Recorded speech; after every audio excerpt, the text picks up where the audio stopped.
일곱 머리 열불 짐승의 비밀.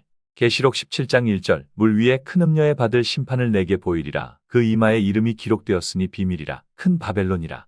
음행한 교회는 거짓 교회를 뜻하며 음녀에 앉은 물은 많은 백성들이 모여있는 거짓 교회 카톨릭입니다. 6절 또 이 여자가 성도들의 피에 취한지라. 내가 그 여자를 보고 크게 기이히 여기니 천사가 가로되 왜 기이히 여기느냐. 여자와 그의 탄 바 일곱 머리와 열뿔 가진 짐승의 비밀을 내게 이르리라. 피에 취하였다 한 것은 5천만 명이 넘는 사도들과 하나님 백성을 죽인 음녀가 카톨릭이며 여자가 탄 짐승 일곱 머리는 애굽 아수르, 바벨론, 페르시아, 헬라, 로마, 버방로마까지 하나님의 백성을 죽이고 압제했던 나라를 통해 짐승이 어떤 일을 해왔는지를 알리기 위함이며 열뿔은 로마를 뜻하며 괴물로 변한 짐승이 어디서 나오는지 알리기 위한 것입니다. 여섯 번째까지 짐승은 왕으로서 군대를 통해 하나님 백성을 핍박했지만 버방로마로 새롭게 태어난 짐승은 짐승이 교회 안으로 들어와 광명의 천사로 가장해서 하나님을 대적하고 성도의 영혼을 죽이는 괴물로 변하게 된 시점을 알리기 위함입니다. 짐승이 비밀이라 말씀하셨는데 성경 그대로 붉은 빛 옷 입고 금잔을 들고 기도하는 교회 모습이나 성도들의 피에 취한 것 역시 교회사에도 다 기록된 사실을 가지고 비밀이라 하지는 않으셨을 겁니다. 실제 열뿔 666 짐승이 현재 어떤 모습을 하고 어디서 무엇을 하는지는 상상하기조차 어렵다는 것을 알아야 할 것입니다. 그럼 열뿔 짐승이 어디에 숨어서 하나님을 대적하고 때와 법을 변개하고 있는지 알아보도록 하겠습니다. 여덟 번째 짐승. 계시록 17장 8절 창세 이후로 생명책에 농명되지 못한 자들이 이전에 있었다가 시방에 없으나 장차 나올 짐승을 보고 기이히 여기리라. 지혜 있는 뜻이 여기 있으니 그 일곱 머리는 여자가 앉은 일곱 산, 일곱 왕이라. 다섯은 망하였고 하나는 있고 다른 이는 아직 이르지 아니하였으나 이르면 반드시 잠깐 동안 계속하리라. 전에 있었다가 시방 없어진 짐승은 여덟째 왕이니 일곱 중에 속한 자라. 저가 멸망으로 들어가리라. 15절 또 천사가 내게 말하되 내가 본 바 음녀에 앉은 물은 백성과 무리 열국과 방언들이라. 16절 내가 본 바 이 열뿔과 짐승이 음녀를 미워하여 망하게 하고 벌거벗게 하고 그 살을 먹고 불로 아주 사르리라. 17절 하나님이 자기 뜻대로 할 마음을 저희에게 주사 한 뜻을 이루게 하시고 저희 나라를 그 짐승에게 주게 하시되 하나님 말씀이 응하기까지 하심이라. 18절 내가 본 바 여자는 땅의 임금들을 다스리는 큰 성이라 하더라. 계시록 17장에 주목해야 할 내용은 바로 여덟 번째 짐승의 등장이며 기이한 내용은 여덟째 짐승이 나오면 음녀를 미워하여 불사를 것을 예언하고 있습니다. 음녀 카톨릭과 여덟째 짐승은 원래 한 몸이나 다름없는 관계며 카톨릭이 중세시대 성도를 핍박할 수 있었던 것 역시 일곱째 짐승의 권세를 받아서 가능하였던 것입니다. 그런데 여덟 번째 짐승으로 변하면서는 오히려 짐승이 음녀를 미워하고 벌거벗기는 이런 기이한 행동을 보고 요한이 놀라지 않을 수 없었던 것이며 그 음녀를 18절에서는 큰 성 바벨론이라는 사실을 상기시키고 있습니다. 그럼 18장 예언을 하나하나 살펴보도록 하겠습니다. 장차 등장할 여덟째 짐승에 대해 알리기 위해 일곱 왕에 대해 설명하는 말씀입니다. 일곱 머리는 일곱 왕인 바 다섯은 망하고 하신 애굽, 아수르, 바벨론, 메데바사, 헬라까지는 다 망했고 현재 로마 황제 때 계시 내용이며 앞으로 이를 자는 로마 이후 등장하는 버방로마를 말하는 것입니다.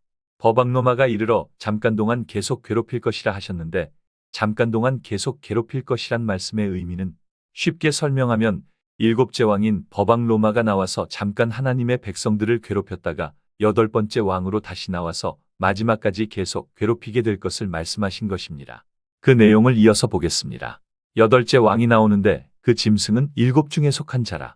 일곱 중에 속했다라는 것은 여덟째 짐승도 나오면 일곱째 왕까지 하나같이 하나님 백성을 포로로 잡아 핍박하였으니 여덟 번째 왕 역시 다르지 않을 것을 뜻하는 것이며 내가 보던 열뿔은 열왕이니 저희가 한 뜻을 가지고 자기의 능력과 권세를 짐승에게 주더라 하였으니 열뿔은 버방로마 곧 일곱째 짐승이며 자기의 능력과 권세를 여덟째 짐승에게 주는 장면입니다.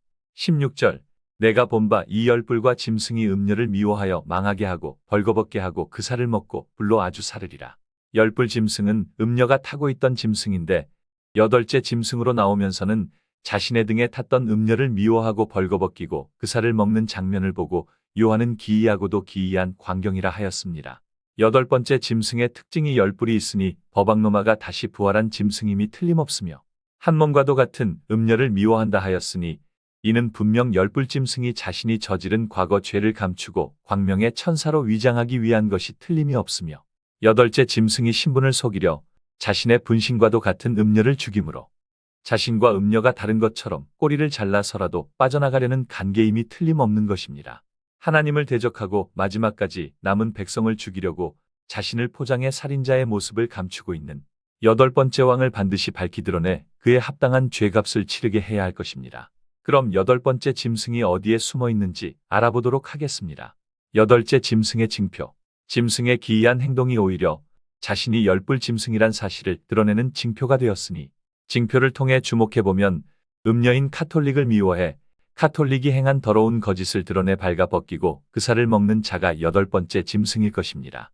그렇게 카톨릭이 행한 5천만이 넘는 성도를 고문하고 죽이고 핍박한 것을 심판하고, 카톨릭의 영적 음행인 우상숭배, 교황의 복식부터 십계명 가감한 것과 진리를 없앤 것을 드러내 바벨론에 몸담고 있는 신자들을 다시 영적 포로로 데려와 자신의 교세를 확장하는 데 필요한 살로 취할 것을 예언한 말씀이시며, 불사른다 하신 예언의 말씀은 말씀의 불을 뜻하며 하나님께서 한 뜻을 이루게 하신다는 말씀대로 여덟 번째 짐승이 하나님께서 허락하신 말씀의 불을 가지고 카톨릭의 악한 거짓을 드러내 심판하고 있으며, 이 역사는 무적행에서 올라오는 짐승으로 무신론을 내세워 불란서 혁명을 일으킨 나폴레옹에 의해 일곱 번째 왕인 버박노마를 죽였던 것처럼 여덟 번째 짐승을 통해 음녀를 죽이는 예언으로 완전 성취되어 이루어졌던 것입니다.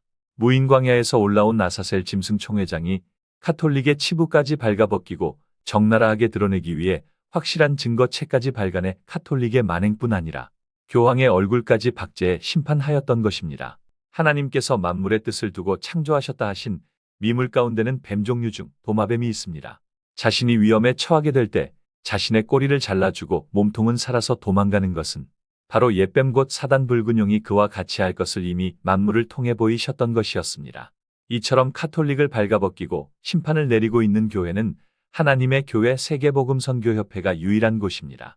안식교가 사명을 받은 1964년 전까지는 바벨론에 대한 일부 심판을 했지만, 안식교 사명이 끝난 현재는 기독교 연합에 가입하고 십자가도 세웠으므로 사명이 끝난 것이니, 안식교의 완전한 성취와 더불어 음녀를 심판하는 교회는 하나님의 교회 총회장 밖에는 없는 것입니다. 그렇게 여덟 번째 짐승 총회장은 앞에서는 가증하게 카톨릭이 행했던 하나님의 법을 변개한 것을 드러내고 심판하고 다녔지만, 뒤에서는 열불 짐승의 본성은 숨길 수 없는 법이기에 초림에 남은 사역을 완성하기 위해 다시 오신 안상홍님의 진리 말씀을 은밀하게 변개하고 훼손하여 아들 이삭으로 오시는 재림 예수님 대신에 자신이 그 자리에 앉아서 아들 행세를 하고 있는 것입니다. 하나님의 아들의 대리자로 있으면서 재림을 강림으로 바꾸고 재림을 영접지 못하게 회방하는 짐승은 땅에 거하는 자들까지 미혹해 짐승인 자신을 따르도록 만들었으니, 일곱째 짐승이 행한 짓을 그대로 다시 반복하고 있음을 알 수 있습니다. 자신의 신분을 감추기 위해 분신과도 같은 음녀를 발가벗기고 심판하고 다녔지만 자신이 만든 잔꾀가 오히려 자신이 열불 짐승임을 드러내는 징표가 되었으니, 에스더 황후 때 하만의 역사가 그대로 이루어졌다 할 것입니다. 안상홍님 진리 변개하고 하나님의 아들의 대리자인 척 행동하고 있는 총회장이 바로 적 그리스도이자 666의 주인공인 여덟 번째 왕입니다.